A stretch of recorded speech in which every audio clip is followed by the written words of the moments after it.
초유의 경찰 고위직 인사 번복 논란을 두고 윤 대통령이 중대한 국기문란이라고 강하게 비판하자 경찰 내부 반발도 더 커지고 있습니다.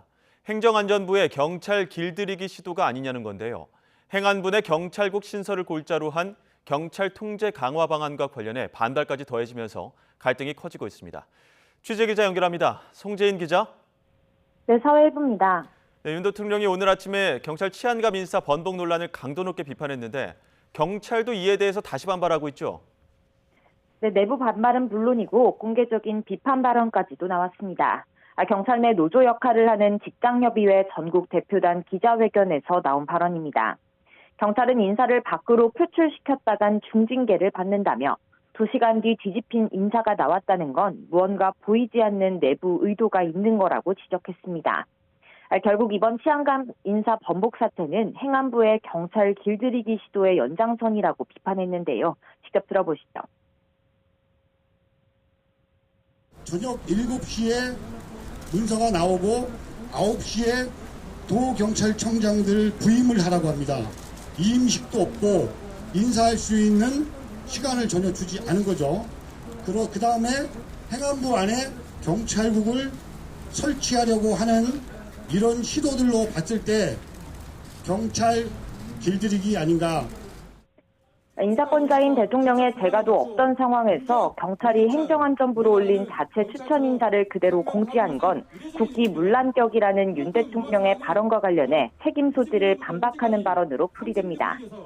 수면 위로 드러나진 않았지만 경찰 내부에서도 인사하는 행안부와 조율을 거친 내용으로 추정되는데 국기문란이라는 대통령의 질타는 적절하지 않다는 반발이 들끓고 있습니다.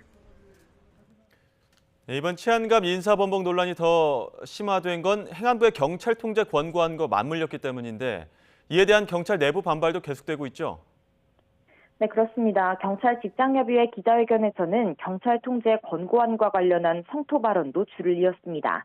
이상민 행안부 장관이 차기 경찰청장 후보군인 치안정감을 사전에 면담하면서 인사 개입 논란이 불거진 데 이어 이번에 발표된 경찰 통제 방안을 보면 사실상 경찰국을 신설해서 인사와 감찰 권한 등을 가져간 뒤 경찰을 마음대로 부리려는 시도라고 볼 수밖에 없다고 강하게 반발했습니다.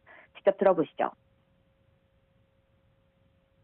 경찰은 국민들이 필요해서 움직이는 것이 아니라 정권에 맞추어서 정권의 입맛에 맞는 정권의 필요에 의해서 경찰권이 작동될 것입니다. 그렇게 되면은 결국은 국민들이 억울한 일이 발생되고 피해가 생길 것입니다. 경찰 내부망을 통해서도 반발은 계속 이어지고 있습니다. 새 정부의 검찰 편중 인사를 언급하면서 결국 행안부 내 신설되는 경찰국의 국장 역시 검사 출신이 내정돼서 통제를 강화하려는 것 아니냐는 게시글이 올라오기도 했는데요. 내부 반발이 가라앉을 기미를 보이지 않자 김상용 경찰청장은 오늘 아침 출근길 기자들과 만나 이상민 행안부 장관과 최대한 빨리 면담 일정을 잡기 위해 노력하고 있다며 경찰의 입장을 충분히 말씀드리고 또 건의하겠다고 밝혔습니다. 지금까지 사회 일부에서 YTN 송재인입니다.